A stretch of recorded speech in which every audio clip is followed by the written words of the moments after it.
Way.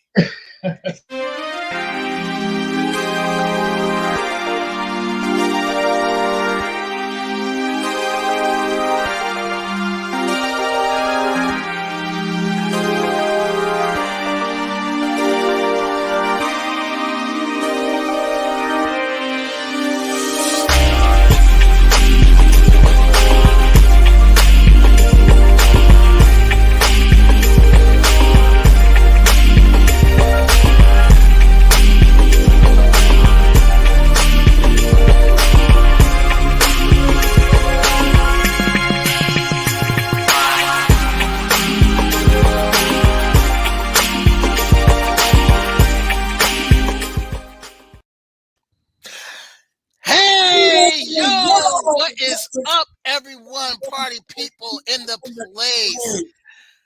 Welcome to the Pod Couple. I am one of your hosts, Mr. Kevin C. McLeod, aka Cornerstone Kev, aka Star Child, aka Shazam. And this is my counterpart. I really don't want to introduce him. I really don't, but I have no choice, unfortunately. But he is Mr. Sergeant Knicks, aka G-Man for Life. What's going on, my friend? Hey, it's all good. And it's been a while, ladies and gentlemen, and we apologize for being absent for so long. But, when the Knicks play on Thursday night, that takes front and center for everything that we got going on. That's right. But we That's miss right. you guys. We appreciate you coming through. So as you Absolutely. come in the building, if you would, go ahead and hit that like button. If you have not subscribed to the show, please do so because you don't want to miss, you don't want to miss me. You can miss Yeah. the dude to my right? You can miss him all day long, but you don't want to miss me. No, I'm just kidding. You don't want to miss this great content we got going on. Sergeant Nix, how many times have I told you I'm the Lone Ranger, you are Tonto. I am Michael Jackson, you are, and I'm being kind, you are Tito Jackson. All Mm, right? Because mm. I could have said Joe Jackson. You could have. You definitely could have. That's for sure. That's for sure. I'm Richard Roundtree, you Fred Williamson. Okay. But all these people that you named at some point, they all went solo, bro, and they were all successful. I'm just Except saying. Tito. Except Tito. Well, in his own way. It's all right. Well, it's been a minute since we've been on, bro. How you been? Yeah, I've been good, man. I've been good. Can't complain. Work is good. Yeah, man. I went down to Maryland for a little bit, and I got chastised by the one I call. I'm gonna start calling Uncle Freeze, who was our great producer, and the one and only Sim from Nothing But Knicks. I'm going to start calling them the Godfathers, or one of the five families, because they are responsible for what we do. No doubt.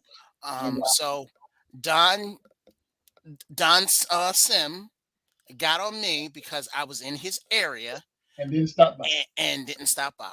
There you go. So I have to make sure that I believe it or not, I'm going back down to Maryland. I'm going to Ocean City this weekend for Okay. work related again.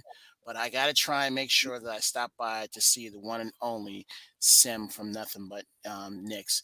But I got to keep my guard up because I don't know if he's going to feed me to his to his pit bulls and everything. So I got to make sure of that. And everything. So, you Yeah, don't want to. You don't want next Thursday to where the host be either my wife or one of these other. The only person that I would approve to succeed me would be a Mr. Soulfinger number one. He's the only one. Everybody else, no, I can't.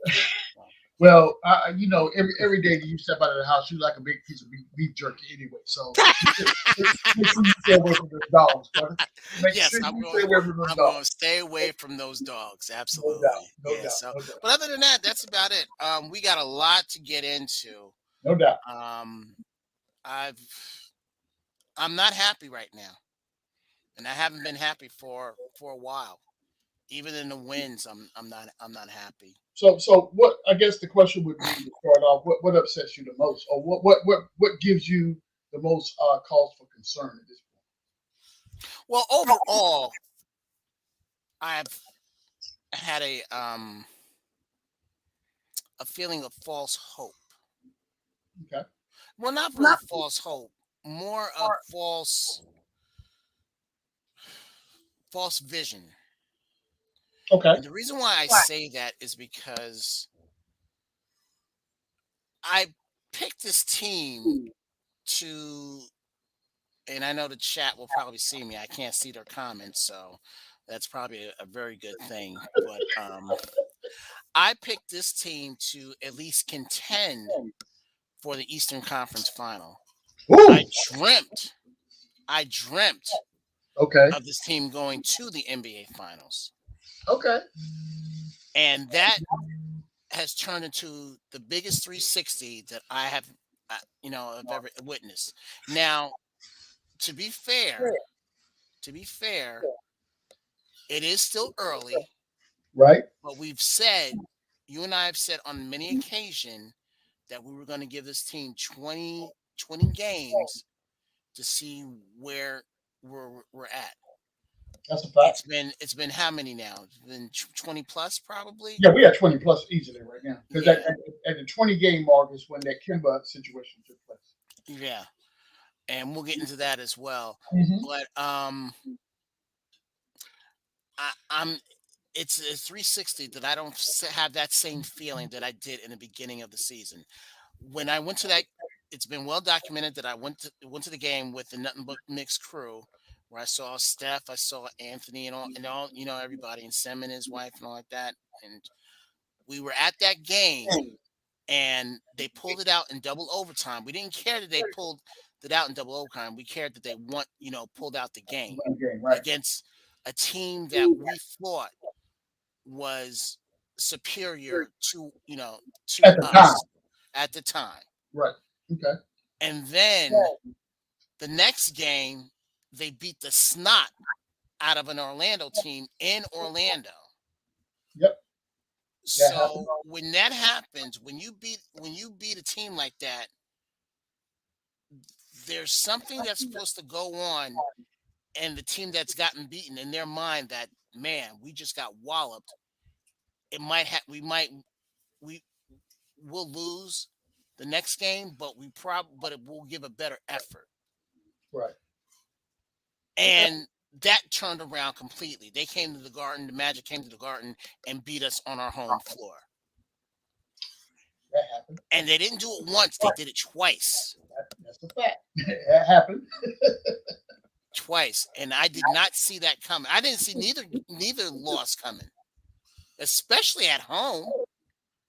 Yeah, that was it was both shocking and an eye opening experience at the same time for sure. Eye opening. It was more like it was a true wake up call for not just for the team but for Knicks fans that this team is not what we thought it was going to be, and now after what happened last night, it's truly manifested. So So so now I'm gonna give you the floor, and you get into some of the details, and we'll go on from that. so I mean, just to kind of caveat off what your comments were to open up, I would say that early on in the season, all Knicks fans had a preconceived notion of what the season would be and what this Hmm. team would look like. Right. I think we erred on the side of objectivity based on the offseason acquisitions that we made, being a Kimball Walker and Evan Fournier. We felt like, for whatever reason, looking at the upside, that these guys would be able to come in and provide, said service for Hmm. payment, right? But Correct. right now, again, 20 plus games in, we see that's not the case. So at Right. this point in time, there needs to be adjustments made for said transaction, right? Um, Hmm. I can't tell you right now what that winning transaction would be. Of course, again, well documented. The Knicks have thus far taken one Mr. Kimball Walker out of rotation. Um, Right. we have decided it would be, well, the team, front office, whomever, I don't know who made the decision, but the decision has been made to have Hmm. one Mr. Alec Burke come from the second squad and start at our point guard position. And we'll get into that as well. Absolutely. So we know how all this is working out. I say all that to say this. we all have preconceived notions of building upon the successes that we had last year. Mm-hmm. That really had worked out in our favor. And for those of you that have not been watching, I'm telling you right now that has not worked out in our favor, right? So I get that it's only 20 plus games. We're not even halfway in the season. People keep saying, using the term relax, don't stress, give them. Mm-hmm. I'm all about that. And I think that there is a fine line between what people conceive as being overreacting, right? Or panicking to just being a concerned fan, right? Because if you watch the game and see how things transpire, if it happens once, okay, that's one time. If it Mm-hmm. happens twice, then Mm-hmm. okay, well now a pattern may be forming. If it happens three or more times, then that is what we call A habit. not really a habit. It's what you do. It's who you are, right? Because Right. you have proven that to me time and time and time again. So we just got to figure out how to ride this wave, and when is it time to right the ship and move in a different direction to better the outcome that we want to see at the end Right. of the And let's give some of the reasons. Let's give some of the reasons. Let's as a team, let's talk about the wins and losses at home. Now, home is where you're supposed to feel invincible. True, You're true. not supposed to, that's your safety code. Hmm. That's your shield. You're That's a covered. fact. I mean, and Because go ahead. history says what you just said, right? You were expected to play better on your home floor than you are when you're away, right? Right. But along with that, I believe that what comes with that is also a level of discipline that you have to be able to do those things that are required of you to keep you moving forward in your craft, right? So Yeah. that when you're playing at home, that's not one of those times because we all have them. We all Everybody that goes to work or has to get up early in the morning to do something you don't want to do. You may Mm-hmm. hit that snooze button about 5 times and be like, I still got 10 minutes. Just give me 10 more minutes, right? Instead of jumping up, going ahead and getting that energy drink that you need, that Right. protein shake or whatever the case may be, and get your Well, butt in the gym well, and I get your get workout on. I get 5 hour energy. The shot thing. That's what I use. The 5 hour energy. I'm with you, brother. I'm with you. But I mean, but when you playing at home, you have a lot of distractions that you don't have to face when you're on the road, right? And it's easy for you to be consumed by those distractions. Now, everyone is human, so Hmm. if you wake up in the morning and you get ready to go to work, and you get in an argument with your wife or your Hmm. kids not doing what they Hmm. need to do, all that kind of stuff weighs heavy on your mind. And I'm not telling you that you got to, just forget that. We are all human beings, right? Right. But you have to figure out where that space is when you step on that floor or when you walk in the door at your job. You got to put that stuff behind you and focus on the job. Right. Because they don't care what problems you're going through. No, that's irrelevant. Fans don't care. They're like, okay, we paying you X amount of money to come in and put the ball in the basket every night. Whatever you got Hmm. going on is irrelevant to me. I don't care. I need for you to do what I'm paying. I paid tickets. I paid for these tickets to come to the Garden to watch you perform. I need for you to perform. Period. Hmm.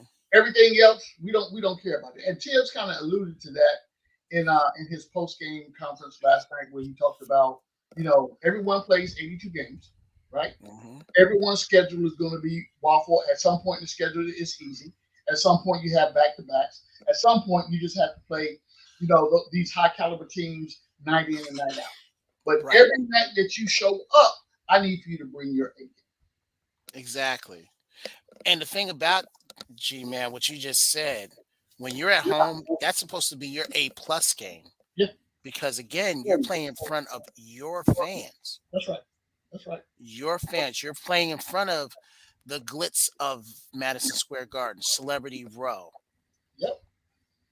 That's a fact, and I think that I don't think that fact is left uh, or under.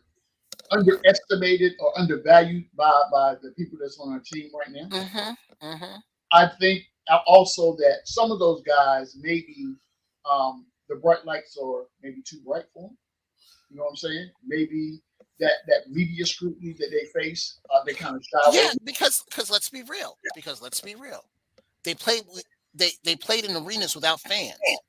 Yeah, yeah. Last year, well, we had a moderate number of fans, but it We wasn't what had we a moderate number of fans towards the middle, right. Correct. and then once we hosted our first playoff series, then it was at full capacity. Right. That's correct. That is correct. So when we look at it, I mean, I'm gonna be real with you. I think there are probably four players on this team that are not afraid of the bright lights. Okay. The first one is Randall. Okay. The second one is RJ. Hmm. I'm sorry, five. Five. I'll give it five. I'll give it Okay. five. The third one is Derrick Rose. Okay. The fourth is Emmanuel Quickly. Hmm. And the fifth, who I probably should have put first, is your boy, Mr. One Obi Toppin. We won. There you go. You know, I think Kev, to your point, I think the guys that you just mentioned have the propensity to handle criticism a little bit better than others that we have not mentioned. Mm-hmm. Because with those guys that you mentioned, although we criticize each and every one of them for one thing or another at some point in the Right. season, right? I just believe that the upside of what they bring to the organization outweighs those things that we hold them accountable for, right? Yeah. Because we can say on one night, i.e., the game before the San Antonio game, we were critical of the Julius Randle. The Yes, next you were. game in San Antonio, we said that Julius played a game to where he was more aware and getting the ball to teammates in the open floor, and ball movement was much better than it had been in the past, right? Mm-hmm. So I believe, to your point, when we talk about the bright lights, the criticism, and it's hard. It's if you play in any sports team in the New York area, it's hard for you. I don't care if it's baseball, hockey, football, basketball. It doesn't matter.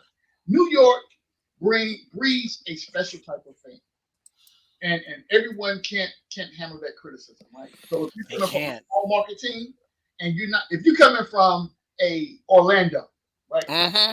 Disney Mm-hmm. World, everything is all sunny and peaches down here Sure is. in this Sure world. is. No stress, no strain, none of that. And So no you taxes. and no tax. That's more important. No tax. That's a fact. So you move from that organization and you go to a Boston organization to where in your previous job you were the man. Moving to the next job, not so much. We just need for you to come in and be a role player, do X, Y, and Z. You fast forward from that role and you come to New York City, and now you're a starter, and the expectations go from here to here, and To you are here. not producing. So the first thing Knicks fans are gonna do is come for your judgment. And the thing that it's funny you mentioned Mr. One Evan Fournier. It's funny that um it's not only on the defense because we knew going in that he was kind of lacking defensively. I didn't think he was this bad, but he's lacking offensively. And when you're lacking both, that's a problem. Why you As here? much as we complained about Reggie Bullock, the Mhm. one thing he did, he gave you that defensive intensity. Oh, he did that for sure. He did that So for sure.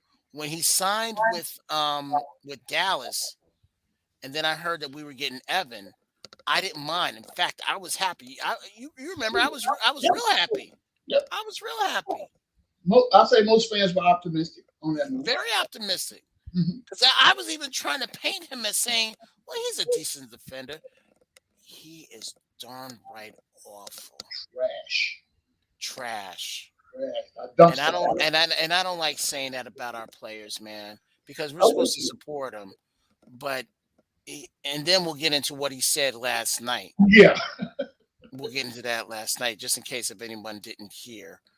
But yeah, he let Duarte just last night's game. He let Duarte do whatever he wanted. He did. I watched that. It was horrible to watch. You couldn't switch RJ off to him because RJ was trying to stay with Carlos Levert.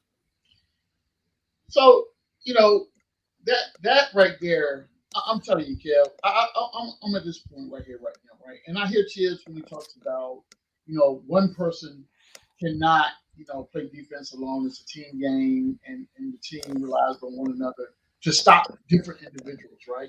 But when you employ that type of mindset, um, what I've noticed with the Knicks, and this is not just as of late, but this has been going on for a while. So when you start letting people go by you and expecting that the five or the four are supposed to collapse on the defense and be rim protectors, then people wonder why has Mitchell Robinson got 3 fouls in the first quarter, right? Because nobody can stop their man. You letting them blow by you and go to the paint. It's different. It's different when years ago when we were in the finals back in '99 and we played against a San Antonio's Spurs team that had Duncan and David Robinson. If your man got it if between Sean Elliott, Mario Ellie, and Avery Johnson, if one of their men got past them, you had Duncan there, and then if the guy still got past Duncan, then you had Robinson there. We don't have that. We only have one rim protector. So yeah, when um, when when whoever lets their man beat them, Mitch Robinson can only do but so much That's because now true. you're asking him to alter or block a shot and then reach for the rebound. Yeah, yeah.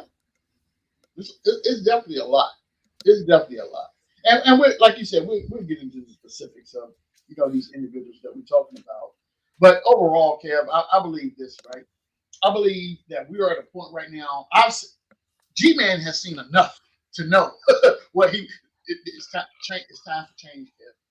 It is time for change. What we're So doing all right right, now. let's talk about that. So we know that the trading deadline, deadline, trading starts December 15th. Yep. Now I'm going to go on the record to say that I don't think anything will happen for us the day of that. No, absolutely not. I agree. Okay. Um, but if you ask me, what I would like to see management do is take the L for Kimba and Fournier. That it was bad. It was We they were gambled that bad we lost. signings. It was gamble that we lost. Yep. Package them up. Thank you for your services. Get get some players in here, but not to the detriment of now using your young core, Right. using your Quentin Grimes, using your Deuce McBride, using your um, Jericho Sims. Whoever we bring in has to be secondary to those guys right there because those are supposed to be your nucleus for your for a growing core. Right. And who's your core? Who's your core? Right now, I would say, you talking young core? Young core, yes. I would say RJ, Quick, and Obi. Right. Those are only three. Yep. Those are only three. So now you have to incorporate the three that I just mentioned in Grimes, McBride, and Sims. Yep. Yep. I, Also, I hear this guy from in the G League that used to play for San Antonio that's ripping it up. right. Luca. Luca. He's another guy that you can incorporate into this, this young fracas. Um, I want to throw Mitch in there too, but it's hard. But I think to be fair to Mitch, um, again, and I was one of the ones that was the most critical of Mitch because I was like, I need to see you healthy. I need to see what you bring to the organization. I need to see you night in and night out, and not once every 15 games, right? That's what I need to Hmm. see. Hmm. But at this point in the game, I think Mitch's value, um, based on what we have right now, solidified because the dude is supposed to be backing him up that we paid all this money to, even when he's on the court. Another waste. Another right now. Another waste. Just saying, just saying, Right Kev. now. Another waste. I Facts. never knew that Norland's Noel was this under injury prone. Mm, He can't stay on the court. mm-mm. Nope, at all. Even when he's on the court, he might as well be off. For the productivity we get from him, or lack thereof. I'm on record for saying give Obi his minutes and his money, and let's move on. And let's move on. I don't have time. I'm done. I'm done holding grown men's hands and trying to coach you into doing what we're paying you to do night in and night out. I'm done, kid. And then when he's on the floor, he shows us signs of false hope Yeah, I don't buy because we it. don't know about his health. Yeah. I mean, I did not expect for him to be out against Indiana. I really did. I didn't see anything that happened to him in the game prior to that would lead me to believe that he needed time to rest or recuperate or whatever. You on the road. It's one thing if you at home and you need rest, but you on the road and you need rest. So why did we spend a ticket on you or take up a seat for you to fly to the game that we left in the winter? So that tells me that he left San Antonio instead of going to Indiana. He went back to New York. Yeah. That's And I crazy. see in the chat already they want to get, you know, I see someone saying how they want to get Brandon Ingram, Andrew Wiggins, and trade Obi and and an IQ. They want to trade they want to trade your core guys, young core, for two guys that I can't. You know what? I'm a victim of my own thing. Let me go back to this private chat right here. So I have to see that because that is we are unhappy, but we are very reasonable. And you don't Realistic. trade away your young core. I wonder if anyone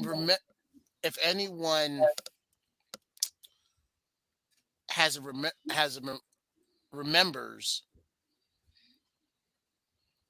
what we did back in I guess it was 11 with us getting one Anthony Carmelo Anthony, all those young players that we gave up. Mm-hmm. We gave up a Mozgov, we gave up a Felton, well, you know, Yeah. Felton, whatever. We gave up a Gallinari. We gave up a Wilson Chandler. And Gave if up you a want lot to be technical, Wilson Chandler is probably the best one out of the four, out of the group. Yeah. out of the group. So again, I mean, it's you don't want that history to repeat itself. I don't think as much as we talk about the front office, I don't think they will make any rash decisions. Not like that. No, I Not like really don't. that. So I I mean, don't. yes, No, go I mean, ahead. yes, yeah, yeah. They struck out with the two guys that we got on, but wasn't the talk about this free agency year where it was supposed to be really good Yeah, this year coming up? yeah. That's the word on the So street. cats really don't need to complain as far as free agency is concerned. But again, we just got the wrong two guys because you have to spend the money. You have to spend it. Yeah, You just can't keep having everything. So they just made the wrong mistake and bringing in a Kimba and a Fournier. Now, we're saying all this after 20 games. Who knows what it'll be after 40 or 50? If Who we don't knows? make a move, it's gonna be worse. That's Probably. just my opinion. Because I don't see anything, whether it be scheme, um, lineup change, or whatever. There are some things I believe that can be done as far as lineup change Hmm. that will, I think, maybe make us a little bit better, but we're still not a championship contending basketball team at that point. I think that it kind of puts us in a situation to where we may be able to maintain an above 500 rating, Right. but we by no means are we a championship organization with who we have on the show. Not right now. No, Not right now. Not right I think now. I mean, we're a game above. We're a game below 500. As opposed to this time last year, I think we were 4 games below 500. I mean, we had a cushion. yeah, It's now totally evaporated. yeah, because I believe that teams had enough time to sit back and evaluate, how we play ball and where our weaknesses lie. And the thing about it, what people have got to understand is that when visiting teams come to our arena, they're fearless. Yeah, you playing in the garden. You're supposed to be. They are fearless. You're supposed to be. You playing in Madison Square Garden. The world's most famous arena. Yes, yes. So when you walk in the garden, your job. I don't care who you are. I Hmm. would like to think our guys put that above We'll everything have else. that mantra. Yeah, but when you walk on that floor, your job is to show out, regardless of what goes on. That is your opportunity. I played in Madison Square Garden, and this was my performance. You always have that carrot or that feather in your We cap. have a complex. We have a issue of letting guys who we've never even heard of get off. Yeah, And I that mean, was Denver. And that was Denver. I forget the guy's name. I'm sure somebody in the chat um will Najee, you might talking as well. about Najee? Yeah, Yeah, yeah. This was a guy that hardly averaged anything this year. This was his second year, mm-hmm. replacing um I think like a Michael Porter Jr. or whoever. Right. He comes in and scores all his points from the 3-point line. Yeah, that's Scores I think he had like 22 points, I think. And nobody come in. yeah. I mean, that, and if you look at his stats, I believe his points per game average was what 6.9 or something like that, and he Okay. comes in and scores 22 points off the bench. It's laughable. It is, but it is not the first time that we've seen that, right? Normally, when we get into these situations to where we lose to teams that we feel like we should have beat, it's always somebody off the bench, a no name that nobody's checking for that comes in and And Nick fans, I'm going to tell you right now, don't be surprised if we lose the game against Detroit. ooh, mm. Don't be surprised And, because they have a up and coming star in the making in a what's his name, strategy man, the mm. rookie. He was number one rookie. He was the number one draft pick this year. Oh, you talking about K? Yeah, Yeah, yeah. yeah. Don't be surprised. Don't be surprised if Killian Hayes has some points against us. Don't be surprised if Sadiq Bey has some points against us. I mean, at this point, Kev, I wouldn't be surprised if Mickey Mouse didn't have a significant game against us the way we play defense right now. And I know the consensus at the beginning of the season was we're going to give up a couple players and we're going to suffer on the defensive side of the ball, but the thought was we will be able to make that up offensively. So we are 20 plus games into the season right now, and Hmm. that mantra is not working. So what are we doing to correct that, to right the ship? Because obviously, you know, people. Mike Tyson always says, everybody's got a game plan until you get punched in the mouth, and then once you Mm-hmm. get that first punch, you got to regroup and figure out something else to do. So we need to regroup and figure out what the next step's going to be. And I need to see, what that looks like, because right now I don't have a warm and fuzzy that we have a plan, to be honest. Yeah. I really don't. Because and what further lets me know that is kind of like, so you go through the win loss record that we have and the teams that we lost against. Mm-hmm. So your first adjustment is to bench, or not bench, take Kimball Walker out of the rotation. Okay, I get it. I got it. Because let's be real. Let's be real. Nobody wants to say this, but offenses were zooming in on Kimba, Okay, I give you especially that. like Phoenix. Mm-hmm. All um oh, who's the point guard for them? Booker, No, not Booker. No, no, no. Chris Paul. Chris Paul. Chris Paul was telling his guys, zoom in on Kemba. That's Mm-hmm. where we're gonna. That's where we're going to have the most success. Zooming in on him. And Okay. what happened? That's exactly what happened. Now, last year they didn't really beat us until like the last quarter. Okay. All right. This year it was at the opening tip And throughout the game. and throughout the game. They So zoomed in on Kemba. so let me ask you this, Kev. I'm looking at this from. I'm trying to look at this from a problem solving aspect, right? So if you're the front office, if you're the head coach, whoever the case may be, whoever's making these decisions, right? We take Kimba out of the rotation. What did that solve? What did that fix? Did our performance become better We are 2-4, I believe, with Kimba out of the rotation? with Kimba out of the rotation.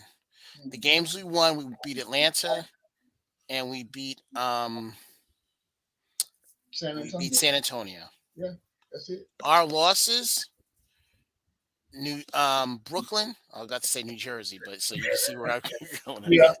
Brooklyn, Yep.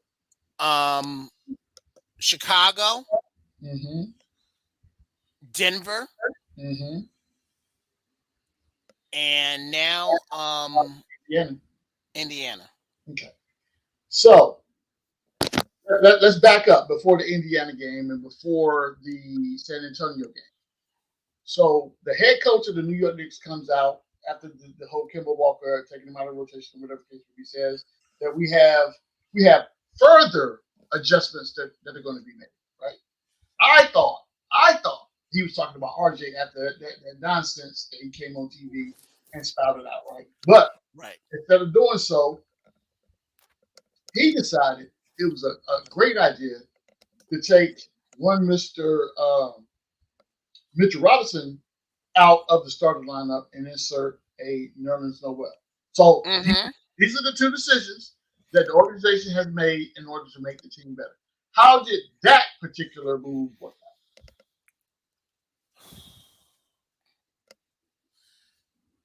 Well, we thought it was going to work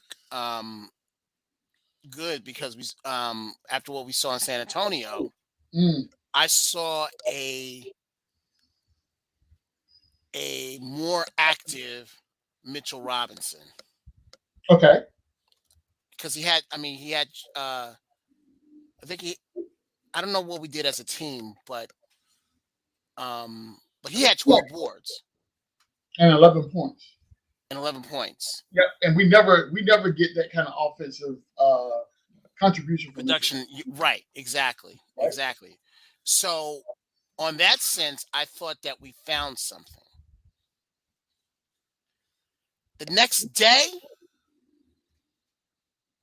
Mm, I would have told him to suck it up and let him start once we found out that Nolan Noel wasn't going to play. right. Right. I mean, because Mitchell already played with the starters before. He did. He did. So why is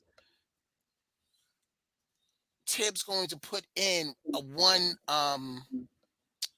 Todd Gibson. one Taj Gibson, who I love, Mm-hmm. but at this juncture right now to start him against a Miles Turner Yeah. was not the best move to do.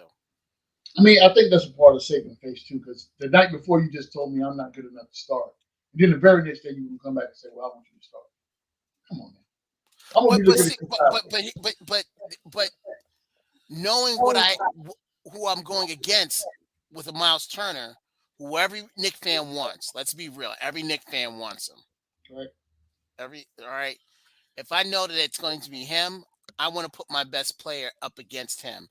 And pound for pound, I think Mitchell Robinson is a better player than one Taj Gibson right Okay. now.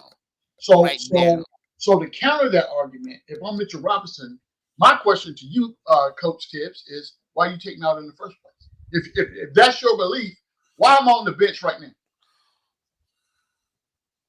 Well, as a coach, I would tell him. I mean, because we're not getting the production of you starting that I think but you even admitted that you were winded.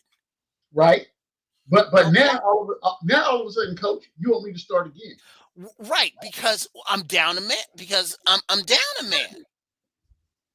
So you telling me, Coach, if you had other options, I wouldn't be starting.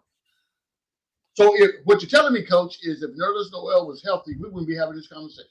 I'll still be sitting on the bench. Eggs. Off the bench. Well, no, you wouldn't be sitting on the bench. You'd be coming off the bench. You're not sitting on the bench. I'm not starting though. I'm not starting.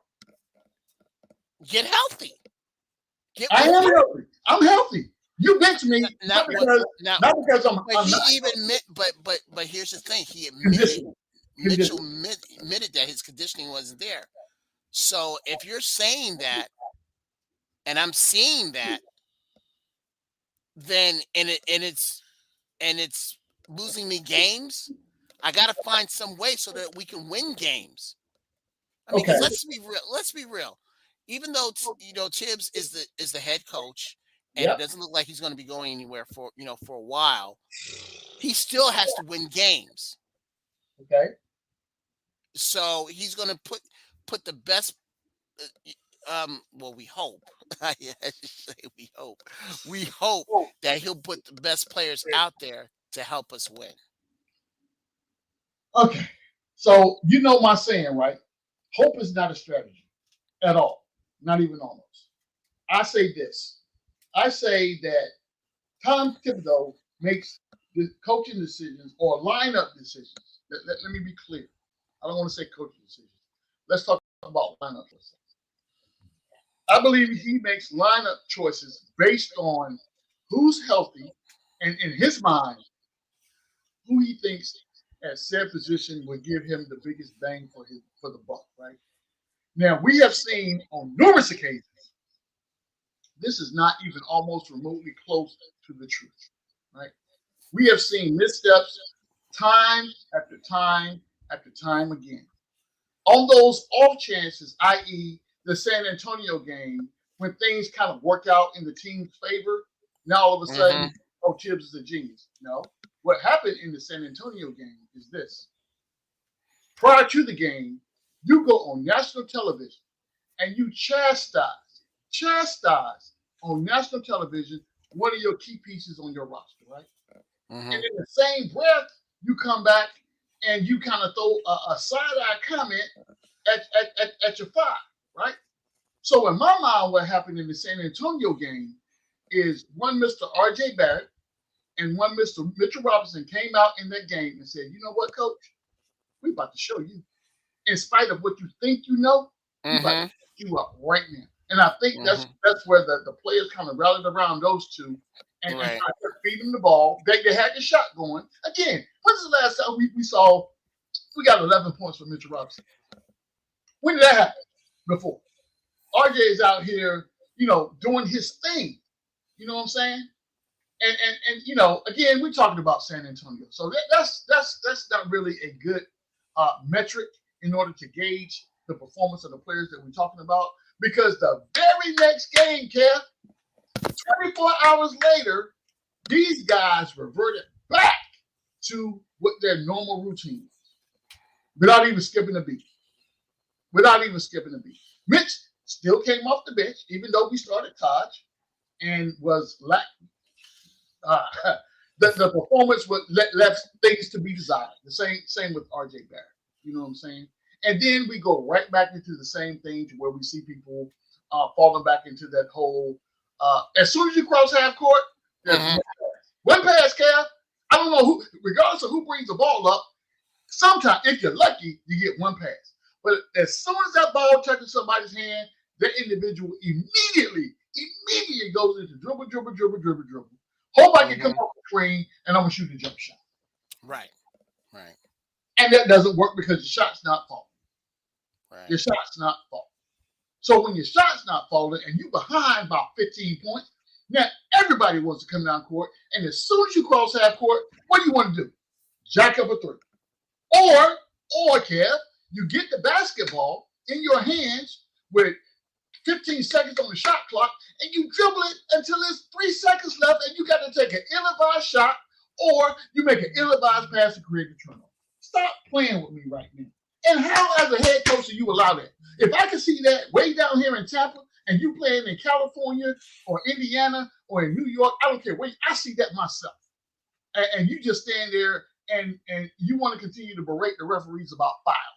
How about you come up with a game plan that these guys can go out here and execute? Coming out of a timeout, Kev. Coming out of a timeout. How is it you come out of a timeout and the play that you call generates a turnover? Yeah. Great. How does that happen, man? Great points. Yeah, look. Great points. You. I can see the steam coming from you, man. Look, I can see the steam coming. I am sick and tired of being sick and tired at this point right here. I'm done, Kev. I'm done. It's time to start holding people accountable. You can start with the players, right? Granted, these are guys on the floor.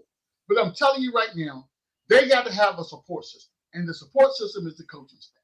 So the coaching staff has to put these guys in the best position possible in order for them to be successful. Now, if you come out and whatever play you drew up on your little chalkboard doesn't work, you got to be able to have, you don't go, when you come to the sideline, you don't just say, this is the one play that you run, and then go ahead and do whatever. Bertha, Mary, whatever, naming system you have for your plays, right? Because that ain't working either. Right. That's not working either. And come on, man. Look, I'm tired of all the smoke and mirrors, right? People say, watch my right hand, while my left hand, I'm trying to pick your pocket, right? Right. We call Molly, man. Come on, man. Stop playing right now. Kids, really? Can I get some semblance of... No, but this is the coach of the year. Man, look, the next time somebody tells me Tibbs is the coach of the year, I promise you, boy, look, I tried not to use 4-letter words. I'm telling you right now, Kev, but that military thing that's in me is about to come out where every other word in my vocabulary is a 4-letter word. I'm tired of that. I'm sick and tired of that. Look, Benjamin Franklin discovered electricity.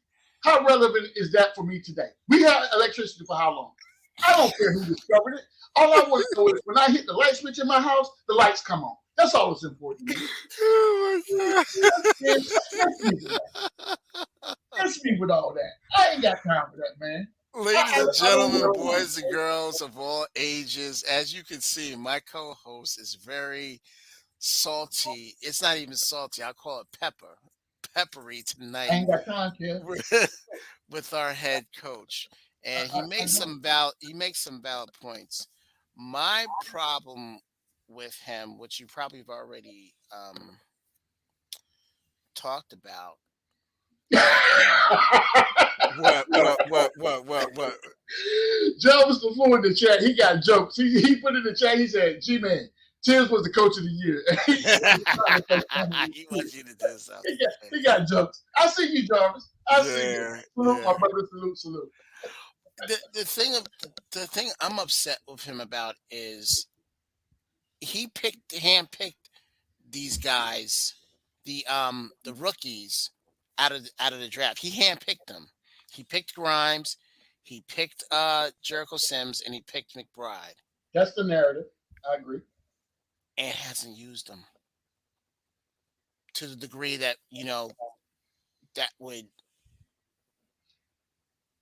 no experience, no nothing.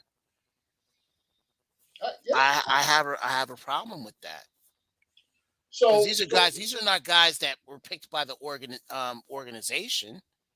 They asked you, "What do you want?" And he told them. and so okay. So let's stop right there. Let's stop right there for 2 seconds, right? So if I come to you as the head coach, I'm the front office. I say, hey, coach, Coach Cornerstone, what is it that you want me to go get out of this draft?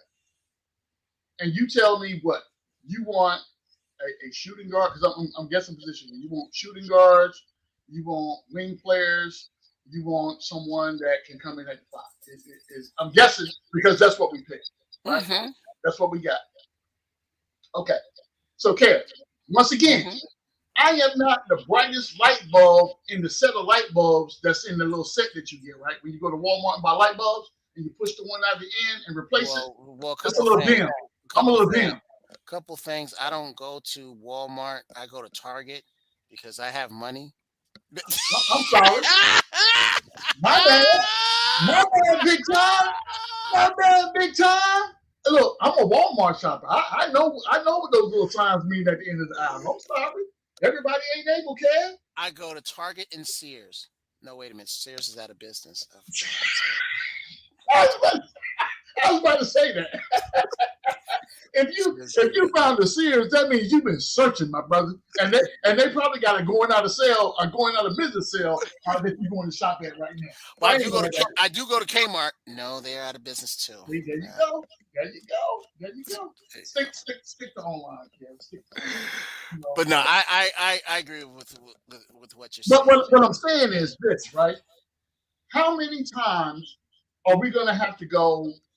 Okay, so you asked me, if I ask you as the head coach, what is it you're looking for in the draft? You give me your laundry list of what you would like to have. At no time on this list of things that you ask for addresses the glaring needs that this basketball team has had for decades.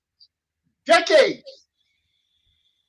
The very first thing out of Tim's mouth should have been, I want the highest rated person that plays at the point guard position that we can develop to be a future franchise point guard for this organization. Go get it. I don't care what you got to do. Go get it. That should have been the first thing out of his mouth. Yeah. But that's not what happened.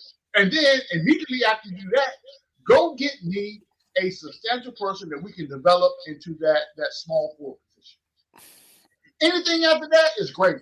I don't care about nothing after that. But we are a defensive minded basketball team, so I need somebody that can play defense, right? Mm-hmm. But those two positions that I just named, that is the priority for it. That didn't happen. That did not happen. And for people out there that tell me, well, here's the thing. I will say, in the front office's defense, that they did address the point guard situation a little bit. They got your McBride. All right. You know what? All right, let me go back because okay. I see it in your face. Okay, go ahead. Go ahead.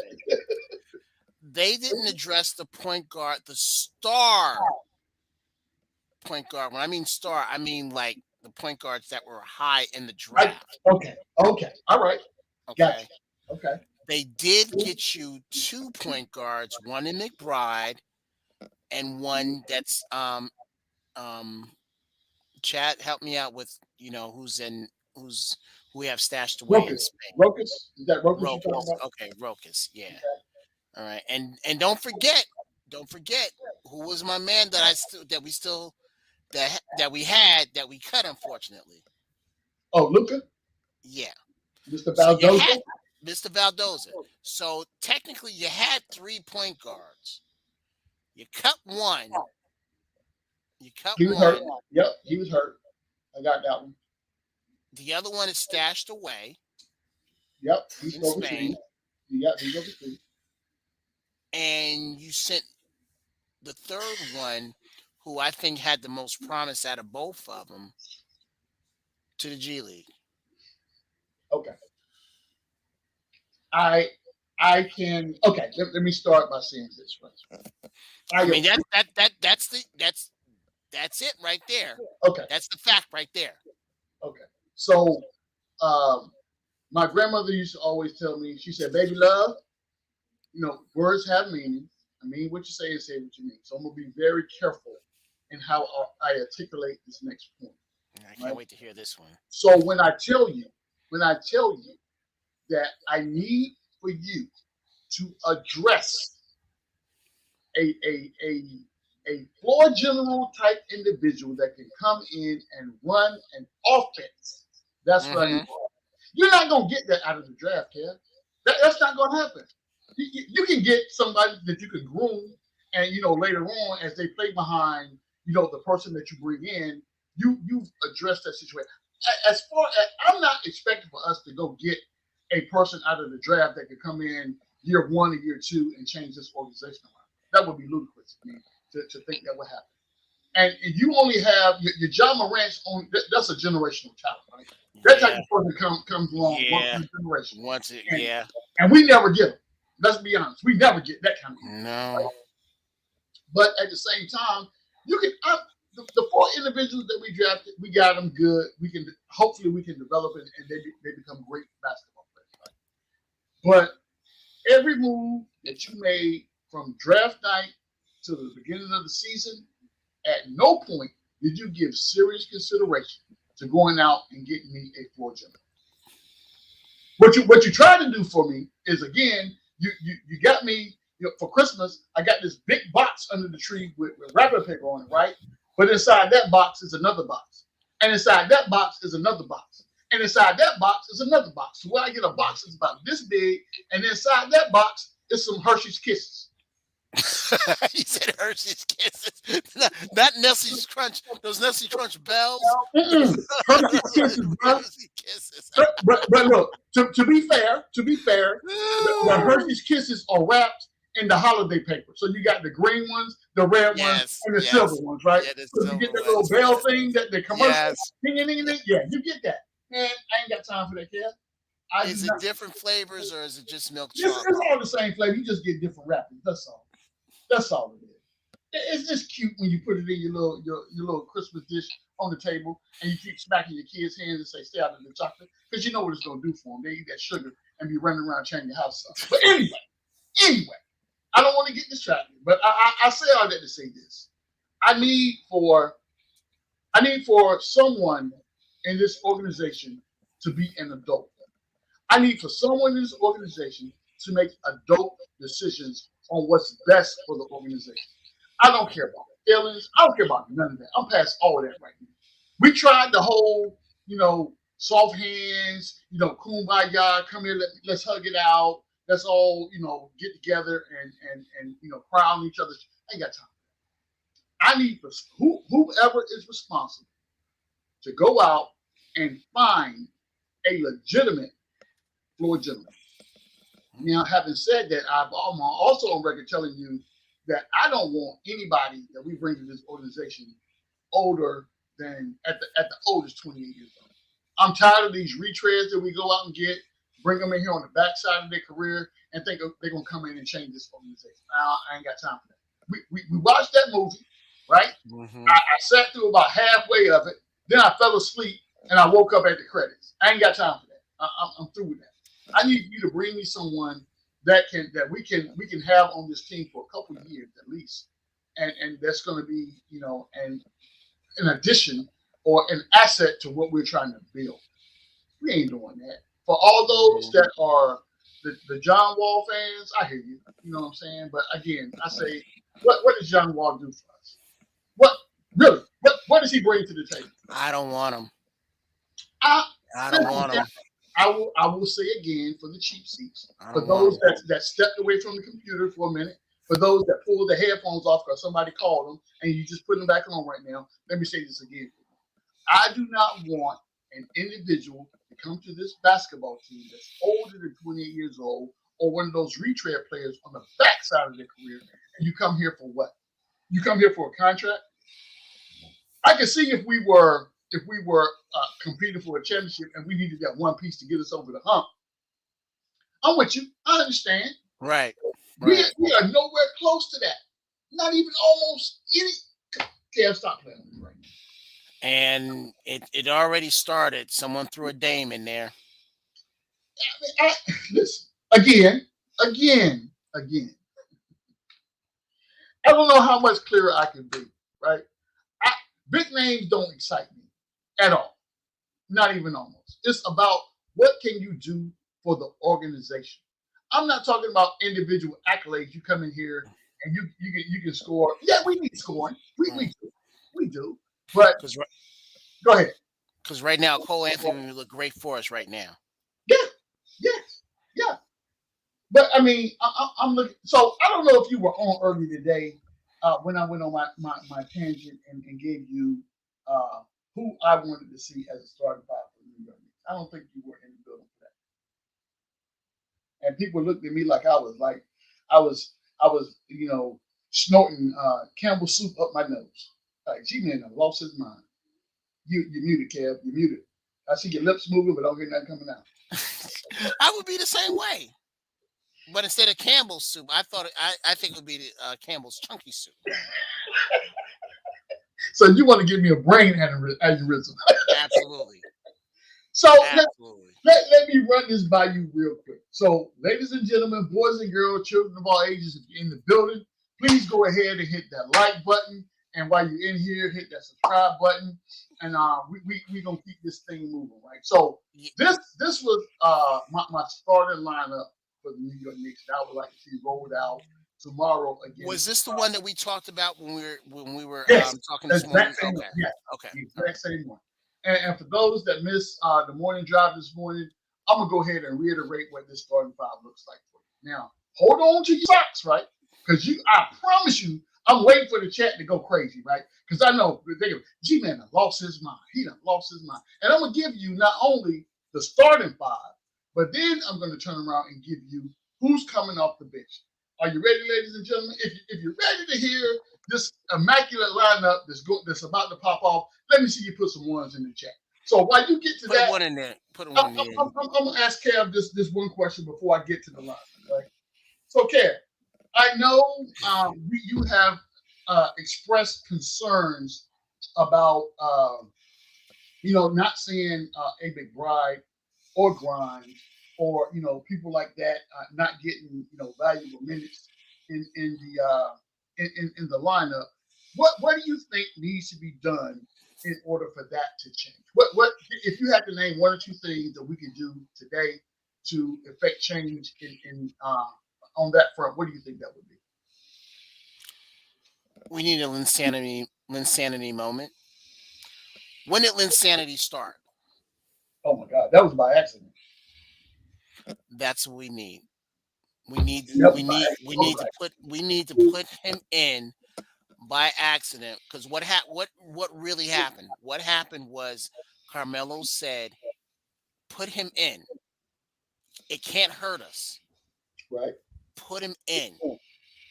And then with him being inserted into the starting lineup, that took us on a magical run, um, as far as excitement. Okay. I say excitement because it didn't get us far in the playoffs. Because first of all, he didn't even play It in the sure did. playoffs. It sure did. Yeah. That was one of those things that's glitz and glamour, and once that wears off, Hmm. you're back to the same old thing. And took the money and ran. Yeah, he did. He did that. Now he's in He China. took the money and ran. He's in China doing his thing right now. He first went to Houston, made him an offer sheet. We Hmm. said we would match it. He went back to Houston and upped it. And Dolan said, I ain't doing that. So let me ask you.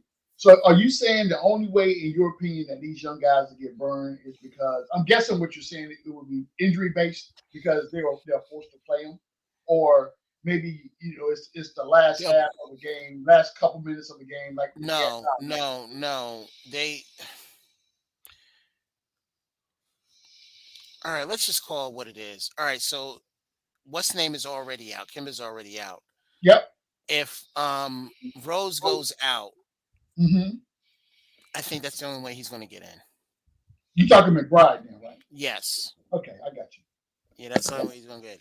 If the only way that Sims is gonna get in is if Noel and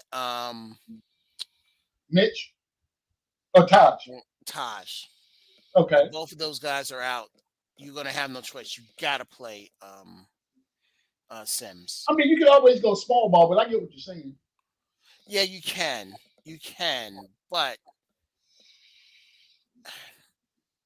see The that's why odds would be, that's why I wish me and you were were Tibbs, because we will put these guys in a heartbeat. and the reason that I asked you that question, that was a setup question, right? Because the reason that I asked you that question, because I'm about to lay out this roster change that I want to see happen, right? All right. So starting five, Mm-hmm. starting at point guard for the New York Knickerbockers, one Mr. Derrick Rose. At the two position, what I'm going to do is I'm going to move RJ Barrett from the three back to his regular position at the two, because on average he's a hard matchup for most twos in the NBA. At the three position, I'm going to move our previous starting guard, being one Mr. Alec Burks, back to the three, which he's used to playing coming off the bench, right? So he's comfortable in that position. At the four, I will maintain one Mr. Julius Randle. And at the five, I will reinsert one Mr. Mitchell Robinson back into his original position as a starting five. That is my starting five for the New York Knicks, right? And I wouldn't have no problem with it Okay. at all. Okay. Now this is where the wheels come off the bus, Cam. Stay with me, because the wheels are about to come off the bus right now. And people will say, well, you just disrupted the whole second unit. Well, the second unit has been disrupted for the last couple of weeks anyway. We just haven't, put credence to it right now. So if we're gonna disrupt the second unit, let's go ahead and upset the apple cart, Kev. That's what I'm talking about. Why not? Don't halfway do it. Let's just go ahead and do it. So at the and I'm telling you, I'm waiting for the chat to blow up, because here we go. At coming off the bench at the point guard position, backing up one Mr. Derrick Rose, is none other than your boy, Deuce McBride.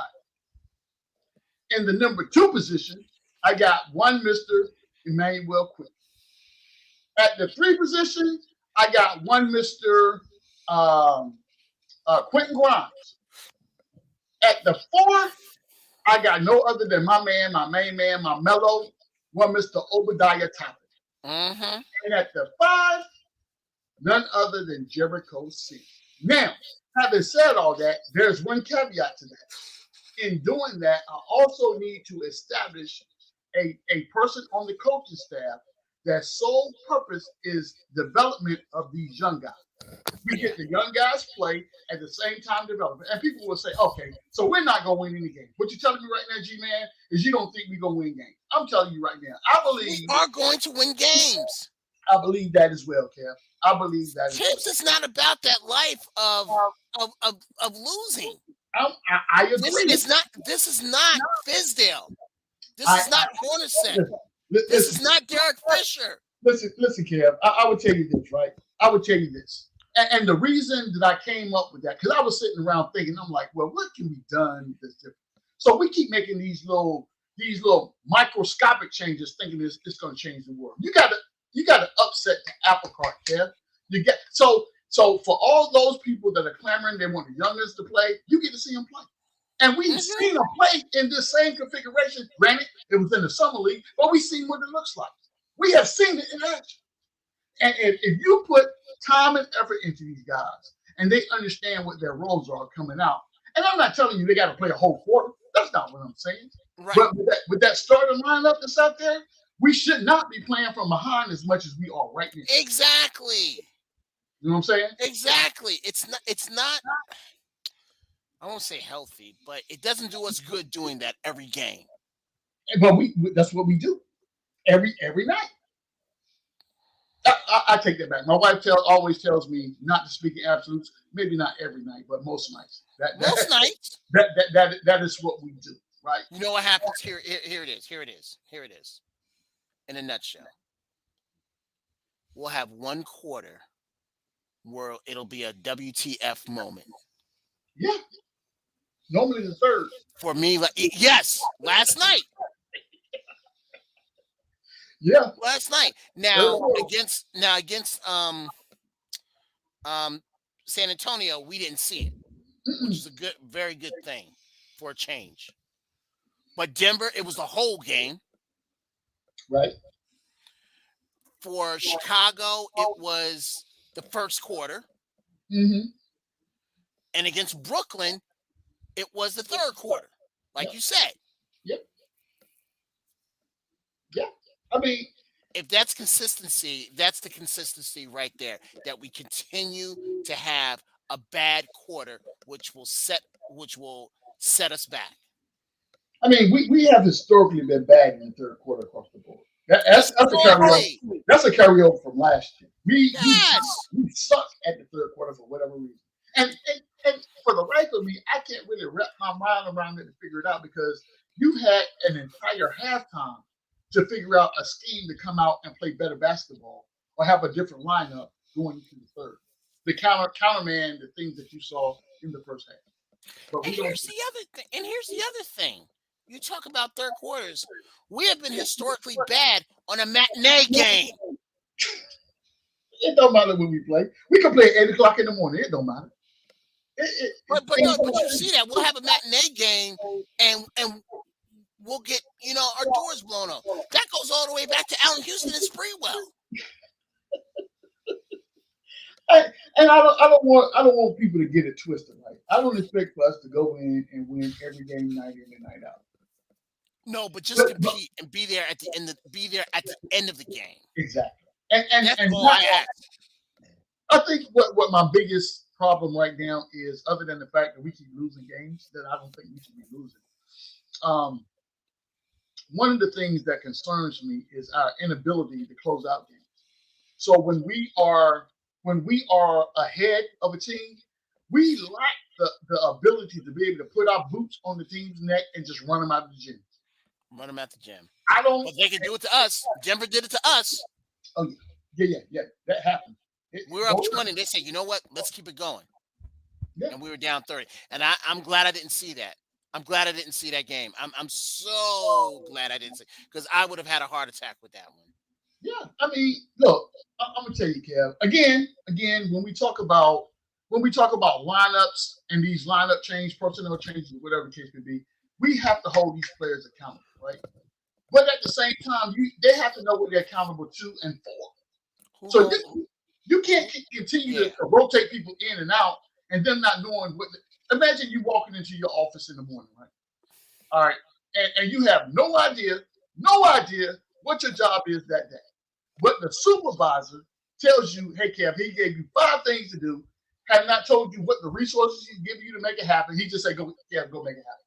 And expects you to perform at the highest level versus, having a meeting in the previous week and say, hey, Kev, next week, I need you to handle this role, and these are the tasks we need you to do, and these are the resources that we're going to give you to do it with. You cannot take a Nerlens Noel a day before the game and say, hey, Nerlens, check this out. I know you started for us last year, right? So we're going to go ahead and make that swap again. You're going to be starting tonight, and we're going to go ahead and bench Mitch. How do you come to that decision when a couple games before this dude was on the court for about 20 minutes and gave you no production? I'm still trying to figure out how you wrap your mind around making that decision. And that's what's best for the team. How can I don't get it. I can't. I'll give you a great one. I'll give you the best one. You talk about holding people accountable. Who holds Randall accountable? Randall, or lack thereof. Because I'm gonna tell you something right now, and you bring up an excellent point. Because I'm telling you, I sat there and watched Tibbs in the press conference last night, and they asked him a question about Randall specifically. Tibbs put on them tap dancing shoes, brother, and I'm telling you, you would have thought he was Sammy Davis Jr. the way he was tap dancing around. I was gonna say Alfonso Ribeiro, or Gregory Hines. Boy, he was tap dancing his behind off. I'm like, now it's not the player's fault, like you called out RJ. Now, it's a team thing, the guys have to get up for the game and all this blah, blah, blah, blah. I'm sitting here looking at this TV like, boy, I see it. I can reach through the screen right now.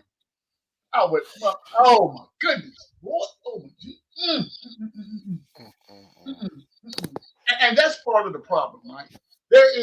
That's why we need individuals. Last year, I think the team did a better job of holding each other accountable. They played for one another. Sure did. We don't have that this year. What we have this year is we got people that's worried about contracts. We got people right now that's worried about how long they're going to be here, right? And then what they need to do in order to further their legacy. But they got to realize that's part of the game. All these other teams are worried about that. They don't care. They don't care because I'm telling you that is the culture that we have now established in this organization. That is where we are. It is no longer. Last year, no one felt like we were going to reach the pinnacle of success that we had last year. Nobody thought they were going into the season. Nobody, right? So when you overachieve, that sets the bar a little bit higher. Now, it's the organization's responsibility to meet that bar that has been moved and then give you the resources you need to take the next step. We didn't do that. Instead of doing that, we took 2 steps backwards and said, let's go back to the status quo and hope that we make the playoffs. Okay. I want to ask you a question. I'm going to also ask the chat a question as well, the same question. Do you think Randall has lost his fire? No. I think what has happened to Julius Randle is he has reverted back to what he believes. He believes in his mind makes him successful. Him, right? Not the team, but Julius Randle. I don't need that from Julius Randle. What I need to see from Julius Randle, I need for his actions to make the team better. Now, granted, he doesn't have a lot of options when it comes to teammates at this point, because again, we've already established the deal with Kemba and Evan, right? I get that. RJ is sometimes he's not consistent either, right? And we already know what's going on at the 5. So I can see in Julius' mind when he brings the ball down where he feels like, hey, if I don't take this shot, nobody else is going to get the shot. This is where we need that floor general or that other personality, that other alpha male on the team to come in and say, Julius, give me the ball. Give me the ball. You go down there and set up. I'll make sure you get the ball in the paint, and you're not picking up the ball on this side of the 3-point line. Because it's obvious that everybody's scared on the team to take it away. Ain't nobody going to do that, man. Nobody's going to do that. Because, number one, Tibbs has already established the fact that in their mind, Julius Randle is untouchable. The head coach has done that. When is the last time you saw Tom Thibodeau chastise Julius Randle? I never have. Exactly. I never have. Exactly. But then again, nobody has in this organization. Even when we had the Morris twin here, I don't think he chastised him. Because when you give somebody the moniker as being the best player on your basketball team, that gives you carte blanche to pretty much do anything you want to do. At the end of the day, let's be honest, right? Let's be honest. Because there's an expectation that comes along with that, which is why you see Julius Randle playing bully ball all the time at the detriment of his teammates, right? And then we'll slide back to try and hit it, and then we'll slide back and try and take 2 or 3 threes. And look, there are so many things to unpack with this team this year. And again, we're early in the season, right? But the longer we let this thing linger, the worse we're going to be. Those words of, it's only 20 games, they're going to run its course. Yeah. Those words are going to run its course. And then what are you going to say then when it's 40 games or 50? What are you going to say then? I'm with you, Kev. I will not argue that fact. So this is how I look at this. And somebody just said it in the chat, and I didn't even think about this when I was going off on my little tangent just then. You asked this man, being Julius Randle, when it's time for him to sign his contract. Julius Randle said, "I will take a pay cut." Right? I'm willing to take a pay cut. in taking this pay cut, I need for you to bring me a supporting cast that will make this organization better. And the front office and the head coaching staff said, okay, we got you. What did they do, Kev? They went out and got Kimball Walker and Evan Fournier. If I was Junior fan, I'd be pissed. Just in that alone. Ladies and gentlemen, I've said this on many occasions with my counterpart here. I'm starting to develop a headache.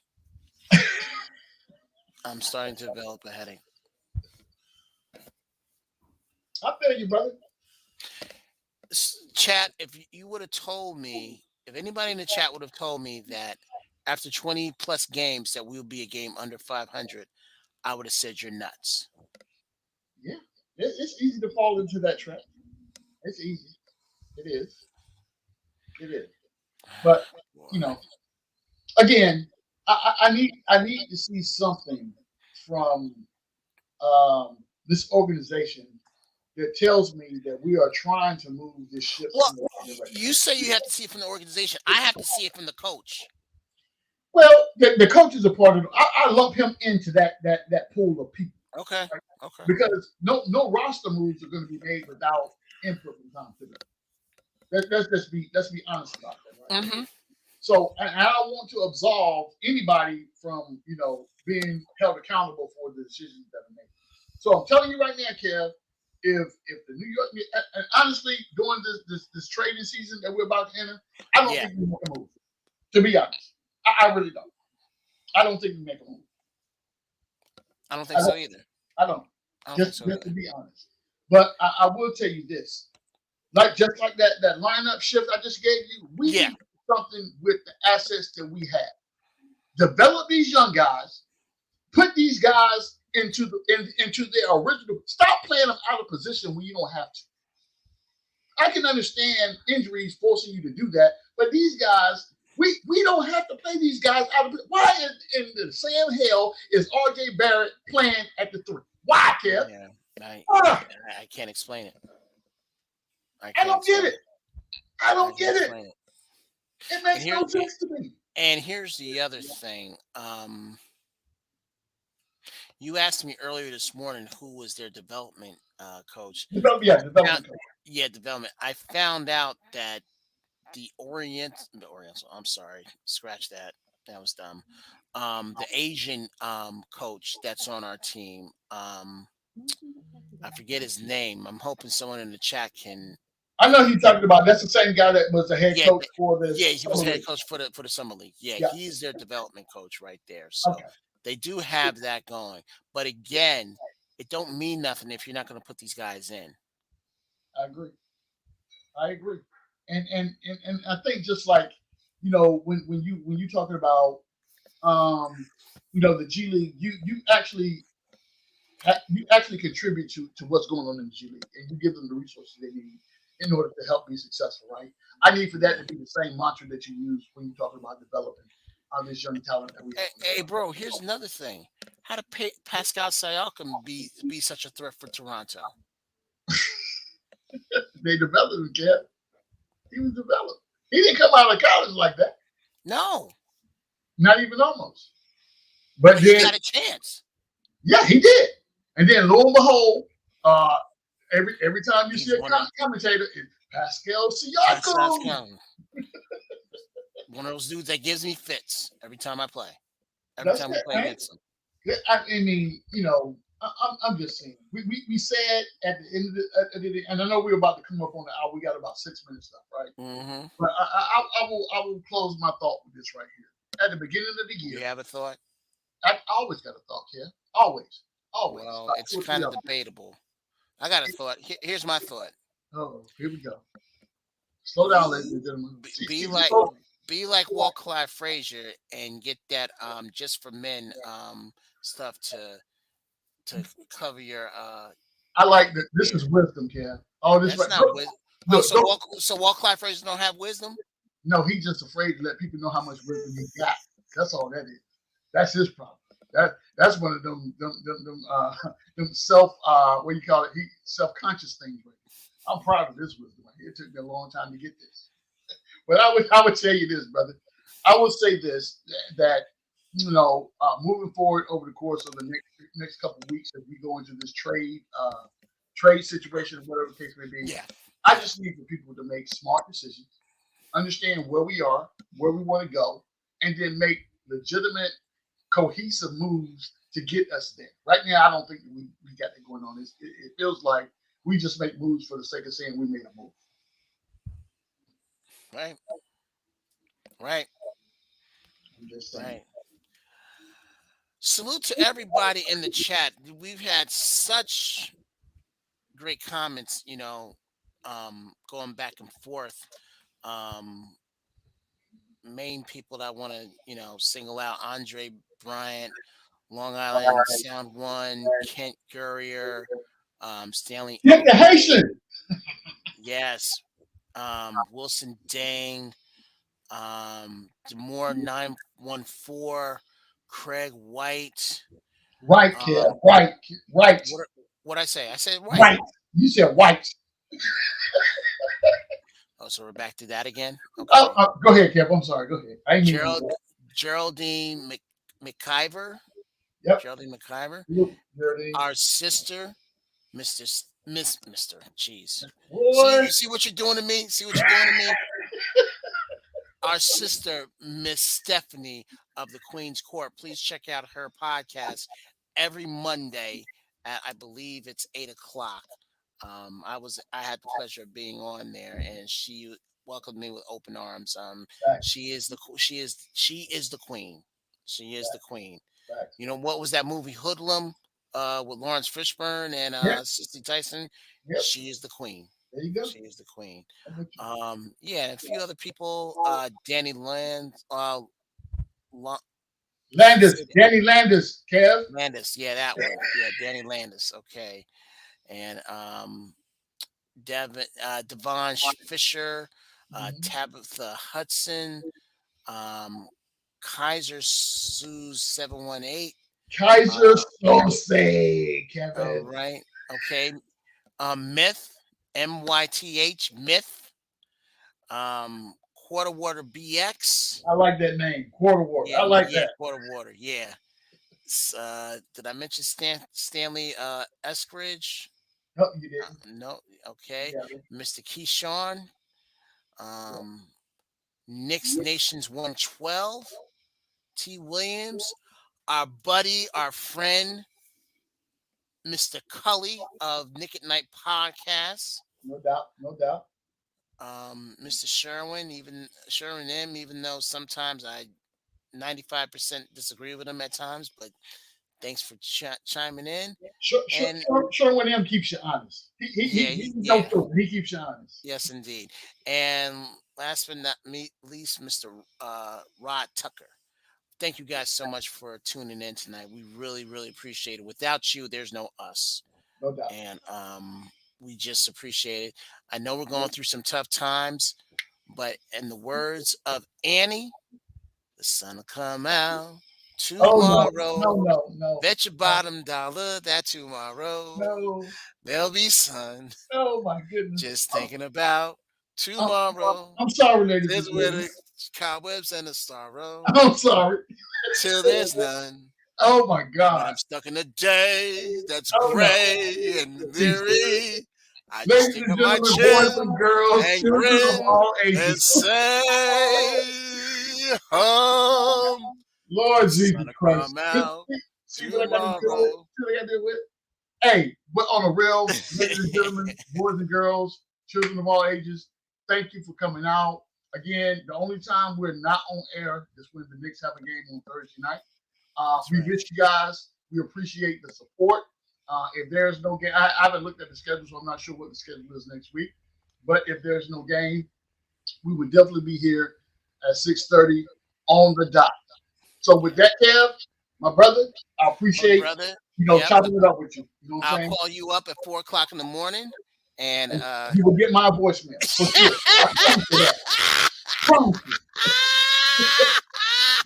Look, Jarvis LaFleur had to get a dig shot. He said, "Hey, G-Man, remember, Tears was the coach of the year." Hey, salute, ladies and gentlemen. Thanks for coming out. God Thanks bless. so much. God bless And you. good night. Remember, it's always on the